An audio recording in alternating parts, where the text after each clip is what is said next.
Shalom, en espérant que vous allez bien ce matin. Je bénis le nom de l'Éternel. Vous savez, je ne suis pas seule aujourd'hui. Nous avons des visiteurs. Regardez, ils sont juste là. Ils sont juste là. Je crois que vous les voyez. Ouais. Depuis un moment. Depuis un moment, ils me suivent. En tout cas, que le nom de l'Éternel soit glorifié. Au nom de Yeshua, le Messie, le Nazoréen. Je voudrais vous dire quelque chose aujourd'hui. Savez-vous que Dieu vous envoie de plus en plus de signes? Il vous envoie de plus en plus de signes. C'est ce que j'ai reçu. Il vous envoie de plus en plus de signes. Mais pourquoi est-ce que vous n'y prenez point garde? Les signes qu'il vous envoie, ce n'est pas un feu qui descend du ciel. Il vous parle de plus en plus. C'est écrit dans la Bible, dans le livre de Job. Il nous parle tantôt d'une manière, tantôt d'une autre. Mais à nous, à cette génération, il est en train de parler de plus en plus. Nous n'aurons pas toujours le temps. Dans le livre de Luc au chapitre 12, souvenez-vous de cette histoire de cet homme riche qui avait beaucoup de terre. Il s'est mis à amasser beaucoup et il s'est dit... Demain, je ferai des réserves pour en avoir encore un peu bien plus parce qu'il voulait être encore plus important. Il voulait une gloire sur cette terre que Dieu lui a dit insensé. Demain, ton âme te sera redemandée. À quoi vont te servir toutes ces choses que tu es en train d'amasser? À quoi vont vous servir toutes ces choses inutiles que vous êtes en train d'amasser, n'est-ce pas, là, dans votre tête, là, en ce moment? À quoi vont vous servir toutes ces choses? J'ai beaucoup de visiteurs ce matin. Alléluia. Alors, je voudrais vous parler aujourd'hui de la parole de Dieu. Et je voudrais vous parler aussi, n'est-ce pas, de la parole, ou plutôt des signes, n'est-ce pas, qui nous sont annoncés chaque jour par les prophètes. Nous allons aller dans le livre de Matthieu, au chapitre 16. Le chapitre 16 qui est intitulé le signe de Jonas. Le signe de Jonas, ça veut dire le signe de Jonas. Les Pérushim et les Saddukim s'approchent pour l'éprouver. Donc ce sont les pharisiens et les Sadducéens qui s'approchent pour éprouver Adon ben David. Adon ben David, c'est le Seigneur, fils de David. Donc il s'agit de Jésus-Christ. Il interroge qui leur montre un signe du ciel. Ils viennent demander un signe du ciel. Mais Jésus leur répondit, le soir venu, vous dites, beau temps, oui, le ciel est rouge, et le matin, aujourd'hui, il y aura la tempête, oui, le ciel rouge s'assombrit. Les faces du ciel, vous savez comment les interpréter, mais les signes des temps, vous ne les pouvez pas. Alléluia. La Bible originale parle ici des signes du temps. Il parle également des faces du ciel. En fait, les faces du ciel, c'est ce qu'on appelle aujourd'hui la météo. La météo, en ces temps-là, je viens de me rappeler que je n'ai pas béni le nom de l'Éternel et pardonnez-moi, je bénis notre Dieu, notre Père. J'aime cette prière de Bartimée. Lorsqu'il disait, Seigneur Dieu, il criait à lui, il disait que je sais que tu es là au milieu de nous, que tu nous vois, que tu nous entends, que tu nous regardes. Merci Seigneur pour ta présence au milieu de nous.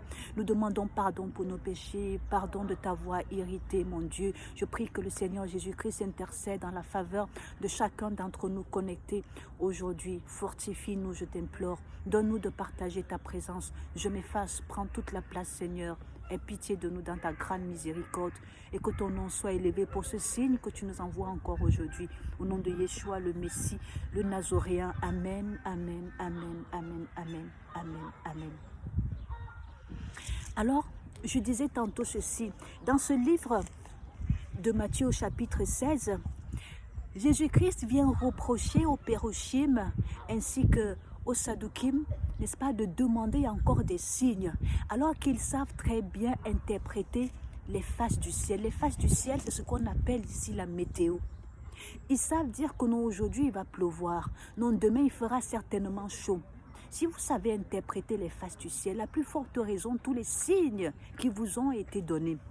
Il dira aussi dans le livre de Luc au chapitre 11, cette génération est une génération méchante.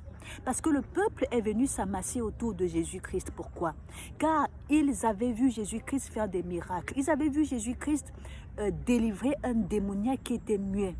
Il a été dépouillé de ses mauvais esprits et il s'est mis à parler. Ils aimaient le waouh. Ils aimaient, n'est-ce pas, tous les miracles que Jésus était en train d'opérer.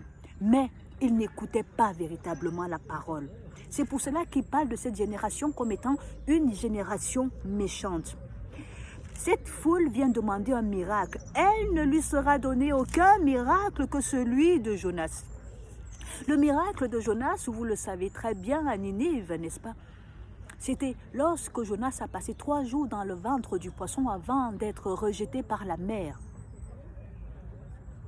Et d'ailleurs, cet événement est considéré, n'est-ce pas, par plusieurs comme étant une résurrection préfigurée du Seigneur Jésus-Christ, qui lui aussi aura passé 3 jours dans la tombe avant d'être rejeté par la terre, entre guillemets, donc avant d'être ressuscité. Bien évidemment, Jésus n'a pas été ce prophète naïf et désobéissant comme Jonas, qui lui avait refusé d'aller à Ninive, d'accomplir la mission de Dieu au départ, parce que Ninive était considérée comme une ville païenne, une ville qui n'aimait pas les Hébreux, qui allait même jusqu'à sacrifier en fait ceux qui servaient Dieu. D'où la peur aussi de Jonas, alléluia.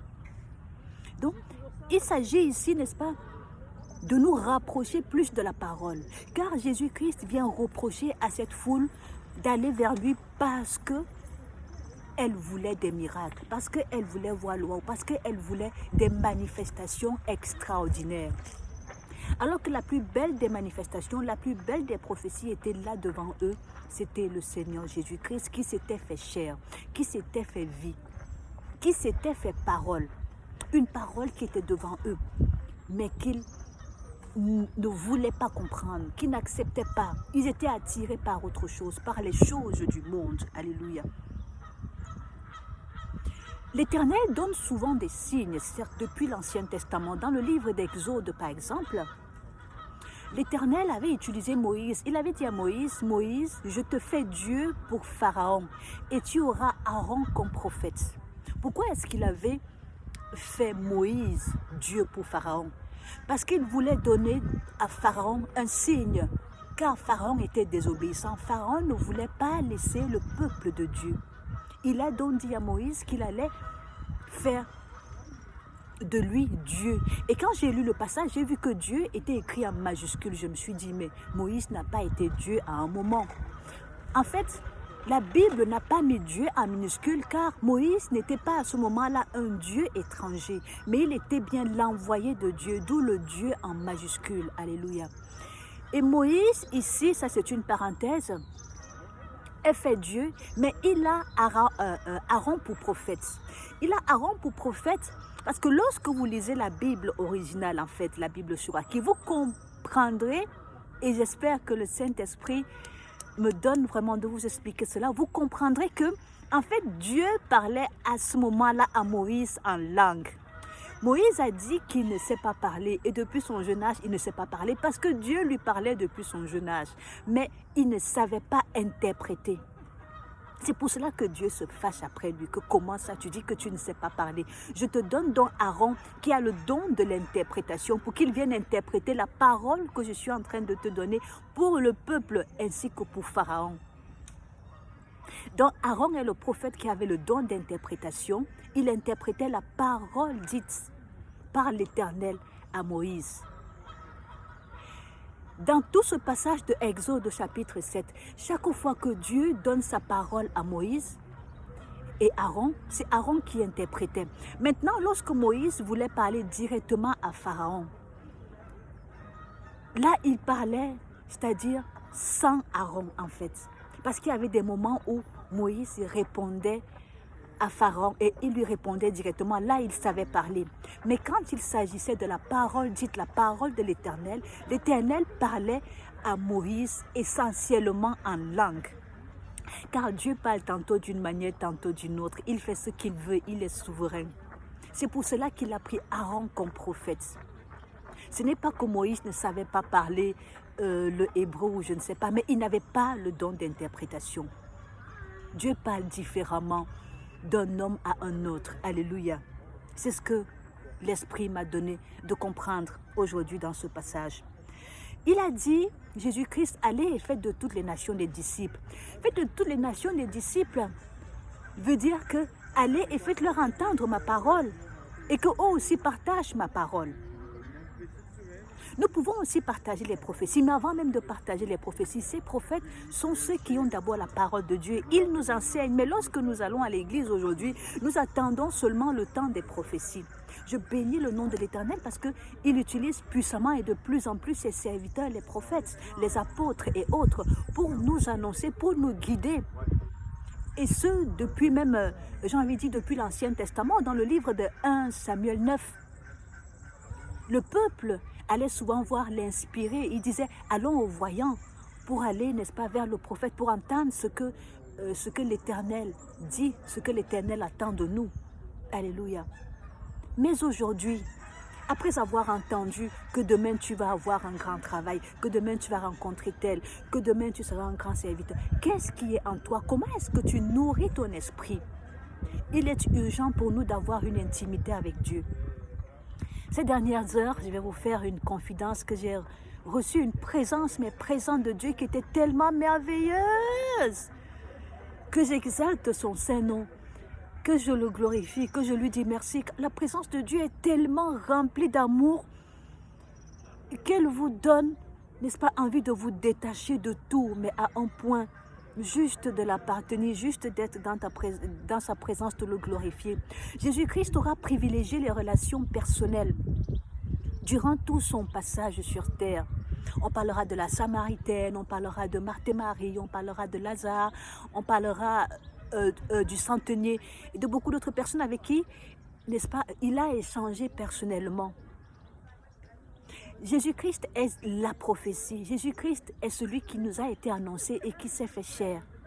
Mais qu'est-ce que nous demandons de plus? Comment pouvons-nous demander encore d'autres signes? Nous, la génération méchante, parce qu'il s'agit de nous. Nous continuons de demander des signes. Nous continuons d'aller à l'église pour demander des signes. Nous continuons d'aller à l'église parce que nous voulons voir le miracle, parce que nous voulons voir des choses extraordinaires. La chose la plus extraordinaire que nous avons aujourd'hui, c'est la parole de Dieu en premier. Alléluia. Parce que par la parole, ta prophétie s'accomplit également. Est la parole de Dieu et tu entreras même bien plus vite même dans ta prophétie que d'avoir simplement la prophétie. Car tu peux avoir certes la prophétie, mais si tu n'as pas de parole, il ne faut pas aller accuser l'homme de Dieu comme quoi il t'a annoncé quelque chose qui ne s'est pas accompli. Non. Est-ce que tu as la parole? Comment est-ce que tu nourris ta prophétie? C'est ce que je voulais vous annoncer aujourd'hui. Vous demandez à vous tous et à moi également de ne plus attendre de signes. Le signe, le plus beau signe que nous avons a été la venue du Seigneur Jésus-Christ. Les signes des temps sont déjà là. Tous les signes dont l'Éternel a parlé s'accomplissent de plus en plus. Ils sont inscrits dans la Bible. Jésus-Christ nous les a déjà donnés. Aujourd'hui, ce qu'il veut, c'est que nous lui appartenons, c'est que nous le suivions. En espérant que ceci vous a pleinement béni, que le nom de l'Éternel soit glorifié et je bénis Dieu pour la vie de chacun d'entre vous. Shalom, shalom, shalom.